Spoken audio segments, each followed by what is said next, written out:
Pria kaya ini pulang ke rumah dengan diam-diam, ingin memberikan istrinya sebuah kejutan. Tetapi seperti ini penampakannya.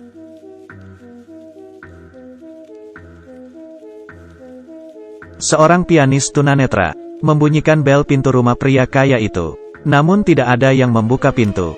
Ketika ia hendak pergi, istri orang kaya itu membuka pintu. Ia mengklaim bahwa suaminya sedang keluar dan menyuruhnya untuk kembali lagi di lain hari. Namun pianis ini berulang kali menegaskan bahwa dirinya seorang tunanetra. Tidaklah mudah baginya untuk datang. Pembicaraan mereka menarik perhatian tetangga. Dengan terpaksa, wanita membiarkan pianis masuk ke dalam rumah. Kemudian wanita bertanya kepada pianis, bahwa ia buta total atau setengah buta. Pianis menjawab bahwa dirinya buta total. Ketika ia berumur 14 tahun, kepalanya terhantam bola kriket. Ia terpaksa memotong saraf optiknya demi keselamatan nyawanya. Dan ia kehilangan penglihatannya. Kemudian, wanita ini menelpon suaminya di depan sang pianis, menanyakan tentang pertunjukan piano. Setelah mendapat konfirmasi, pianis mulai memainkan piano dengan mahir. Setelah selesai, ia melihat sepasang kaki tergeletak di ruang tamu dan berlumuran darah. Pianis ini terkejut melihatnya. Ternyata ia bukan seorang tunanetra. Ia memakai kontak lens dan berpura-pura buta. Pianis berpura-pura tenang. Ia meminta izin untuk ke toilet. Wanita ini mengarahkannya. Kini ia melihat lebih jelas. Yang tergeletak di lantai adalah kliennya. Tak diragukan lagi. Pasti wanita ini yang telah membunuhnya. Pianis sampai di toilet lalu mengunci pintu. Ia perlahan membuka tali pinggangnya. Ia terlihat sama sekali tidak takut. Kenapa ia masih berpura-pura? Karena ia melihat seorang pria berdiri di belakang pintu, menatapinya dengan tajam sambil memegang pistol. Pianis menebak bahwa pria ini adalah selingkuhan wanita. Mereka yang telah membunuh pria kaya itu. Demi bertahan hidup, ia hanya bisa terus berpura-pura buta. Seolah-olah ia tidak tahu apa-apa. Dan berjalan kembali ke hadapan piano. Memainkan pianonya seperti biasa. Hal menakutkan adalah selama pertunjukan, ia melihat mereka sibuk membersihkan TKP. Selingkuhannya berpura-pura menjadi suami yang baru pulang. Lalu perlu pergi lagi demi urusan bisnis. Mereka menyembunyikan mayat ke dalam koper dan membawanya pergi. Setelah 1 jam berlalu, akhirnya sang pianis ini berhasil keluar dari rumah itu. Ia duduk sambil melamun di pinggir jalan. Lalu ia membeli sebuah lotre dari seorang ibu yang memiliki tato dewa di lengannya. Lalu ia pergi ke kantor polisi untuk melapor. Namun ketika dia akan berbicara, ia tidak sengaja melihat inspektur polisi ternyata adalah pria tadi. Ucapannya tiba-tiba terhenti. Ia tahu bahwa jika pria itu mengetahuinya, ia pasti akan kehilangan nyawa. Lalu ia beralasan bahwa kucingnya hilang. Inspektur pun langsung mengenali pianis itu dan mengikutinya sampai rumah, ingin memastikan bahwa apakah ia benar-benar buta. Dan inspektur menemukan sebuah koran di rumahnya. Ketika ia hampir ketahuan, ia beralasan bahwa koran itu untuk membersihkan kotoran kucing. Ia bergegas menyembunyikan kotak softlensnya. Setelah ia dites beberapa kali, inspektur baru pergi meninggalkan rumahnya. Ketika pria ini berada di toilet, ia menemukan sebuah jam tangan berharga. Tak diduga, ia dijebak sebagai pembunuh pria kaya itu. Pada acara pemakaman pria kaya, pianis ini diundang untuk memainkan piano.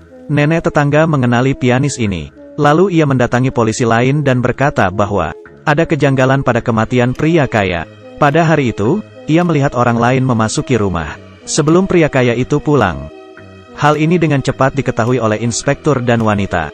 Sang pianis diundang oleh istri pria kaya itu ke rumah untuk mengajari putrinya bermain piano. Tapi begitu pintu lift terbuka, ia melihat wanita mendorong nenek itu hingga jatuh. Dan ia berpura-pura tidak melihat apa-apa, menekan bel dan menunggu di luar pintu. Setelah polisi tiba, kasus ini ditutup langsung dengan alasan peristiwa kecelakaan. Pria ini menyaksikan 2 kasus pembunuhan dalam beberapa hari. Mentalnya mulai ambruk. Ia pun pulang ke rumah tanpa berpura-pura buta. Namun, semua ini direkam oleh seorang anak dengan ponselnya. Tiba-tiba bel berbunyi. Wanita itu mendatangi rumahnya untuk berterima kasih, karena ia telah mengajari putrinya bermain piano, dan membawa makanan kepada pria untuk dicicip, untuk memastikan lagi apakah pria ini benar-benar buta. Ketika pria membalikkan badan, wanita sengaja menakutinya, lalu ia menuangkan racun ke dalam minuman pria. Jika diminum ia akan mati. Jika tidak diminum maka ia akan ketahuan.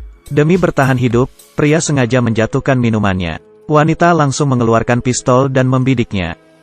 Pria mengangkat tangannya secara refleks. Kali ini pria ketahuan. Tiba-tiba ia merasa pusing dan jatuh pingsan. Ternyata wanita menaruh obat di dalam makanan. Di waktu bersamaan, kekasih pria itu datang. Dari ponsel anak itu, ia melihat rekaman pria berpura-pura buta. Kekasihnya yang marah langsung menggedor pintu rumah pria. Dan wanita itu sengaja bertelanjang, agar kekasihnya mengira bahwa pria itu selingkuh. Setelah kekasihnya pergi, pria ini terbangun. Tetapi matanya telah dibutakan oleh wanita itu. Malam harinya, inspektur yang masih khawatir mendatangi rumah pria, hendak membunuhnya. Namun pria berhasil melarikan diri. Ia berlari di jalanan dengan panik, lalu menabrak tiang listrik dan pingsan. Inspektur mengira pria telah berhasil lolos. Tak disangka, tiang listrik itu malah menyelamatkan pria. Pria diselamatkan oleh ibu penjual lotre, lalu membawanya ke dokter untuk mengobati matanya. Ketika mereka tahu bahwa pria ini hidup sendirian, sebuah rencana jahat datang menerpanya.